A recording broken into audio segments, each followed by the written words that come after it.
जी राजा रावण को लक्ष्मण का प्रणाम।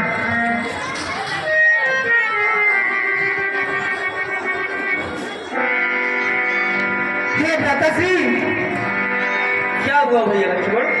मैं गया तो महाराज रावण के चरणों में प्रणाम किया, लेकिन महाराज रावण कुछ बोले नहीं। अच्छा, तुमने ये बताओ, तुमने उनको किस तरफ से प्रणाम किया था? सर की तरफ से। नहीं, देखो भैया लक्ष्मण, वो ब्राह्मण है, उनको चरणों की तरफ से प्रणाम करो, तभी वो बताएंगे। थोड़ा और समय दें आप लोग। दशों राजा रावण को लक्ष्मण के प्रणाम स्वीकार। कौन? लक्ष्मण। किस लिए आना हुआ है? राजनीति जानकारी। ये राजनीति बताने का समय है। बाढ़ लगा हुआ है, मर रहा हूँ, प्राण जा रहा है, मार मार बाढ़न के पूछत हो राजनीति। ऐसे अनीति में नीति को बताऊं मैं। जाकर भेजो श्री राम जी को, तो निकाले अपने बाण को, कुछ पाऊं विश्राम, फिर बताऊं राजनीति को। चलिए, अयोध्या का राजा कौन होगा? राम होगा तो ठीक है, राम को ही भेज दिया जाए। बाढ़ धसा हुआ है हृदय में। महाराज रावण आपको पुकार रहे हैं और बुलाए।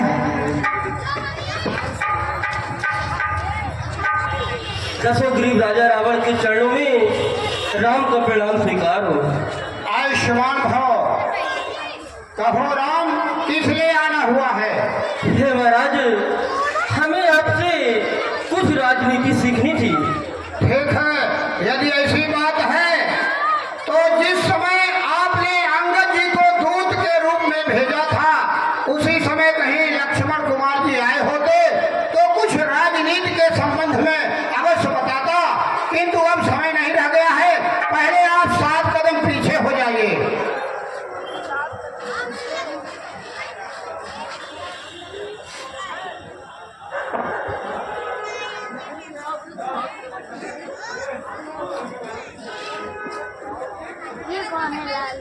हेलो।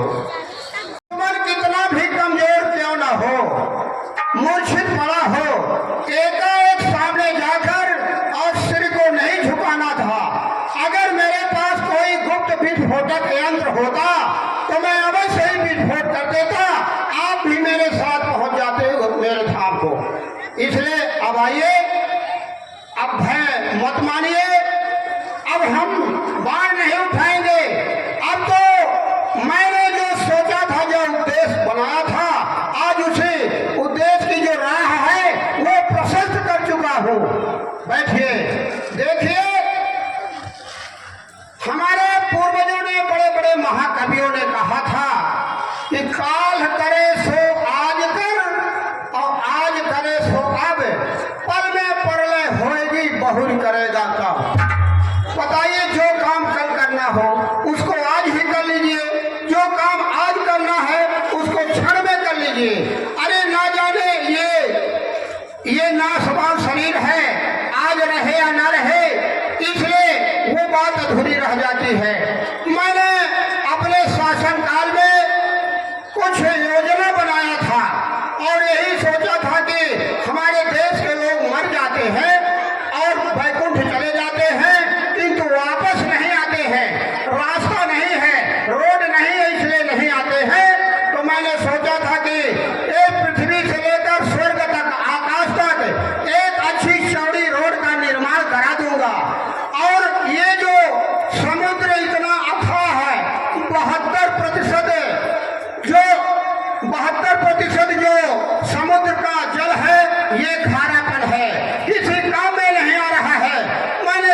उसे मार देंगे, किंतु वो समय नहीं आया और वही काल आज मुझे खा रहा है। इसलिए जो काम सोचिए उसको जरूर कीजिए, अगर कल पर डांट टाल देंगे तो वो नहीं हो सकता है। इसलिए देखिए प्रभु, अच्छे कर्मों के करने से, अच्छे कर्मों के करने से घर का प्रकाश हो जाता है और पर नारी चोरी करने से घर का विनाश हो जाता है। मैंने पर नारी चोरी किया था, सीता की चोरी किया, मैंने जानता था कि मेरी मुक्ति साधारण नहीं हो सकती है, केवल ईश्वर ही मुझे मार सकता है, क्योंकि राजा यमन ने मुझे वरदान दिया था और हमारे साधना में प्रसन्न होकर ब्रह्मा ने भी यही कहा था कि जाओ तुम किसी के मारे नहीं मरोगे।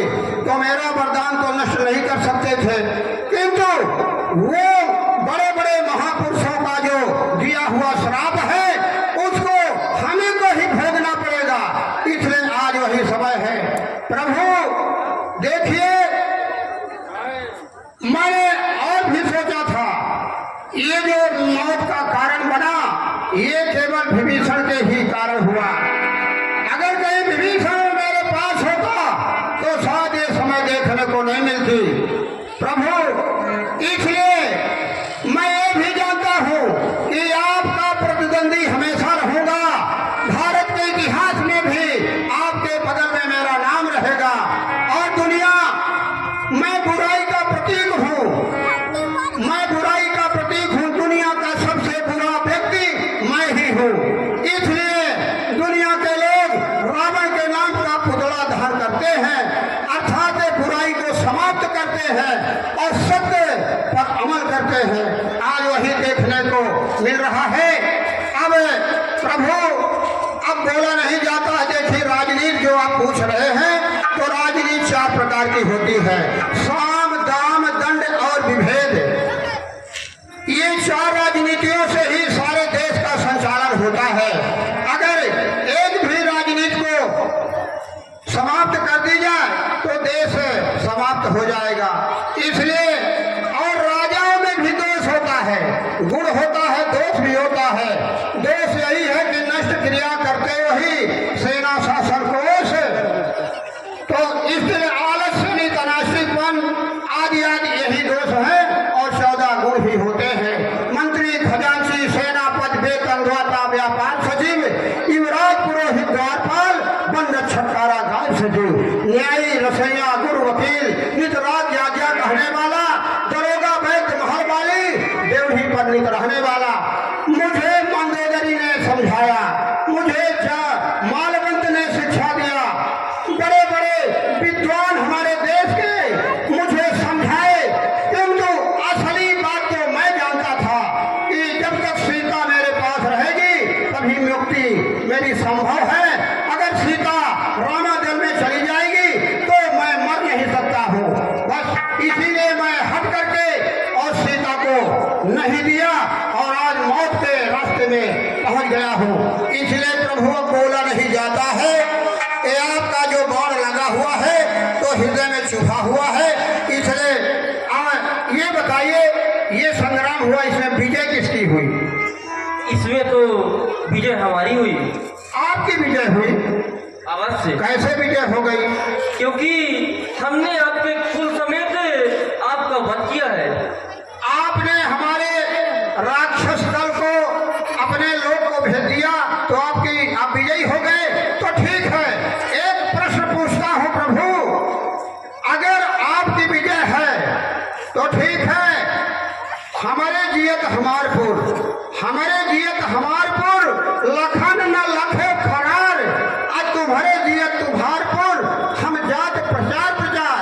जब तक मैं जिंदा था आपके भाई लक्ष्मण कुमार जी को मैंने अपने ड्राइंग रूम के अंदर पांव नहीं रखने दिया और आपके जिंदा जी मैं आपके धाम को चला गया। अरे निश्चरों ने आपका धाम, सारे निश्चर को मार मार, सारे निश्चर को मार मार तू जग में अपना नाम किया है। उनका क्या बिगड़ा जो दखल तुम्हारा थाम लिया?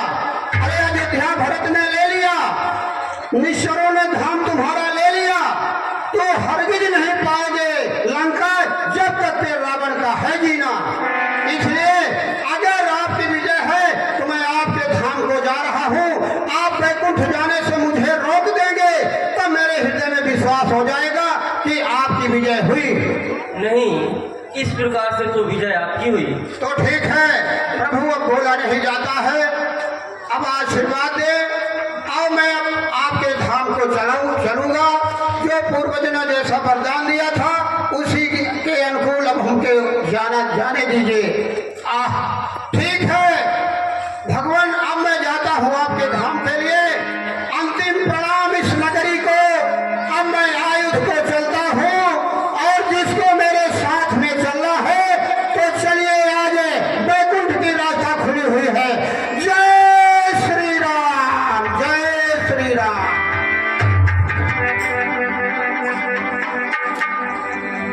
हे सखा विभीषण, आप जाइए, अपने भाई का क्रियाकलाप कीजिए। जैसी आज्ञा हो प्रभु।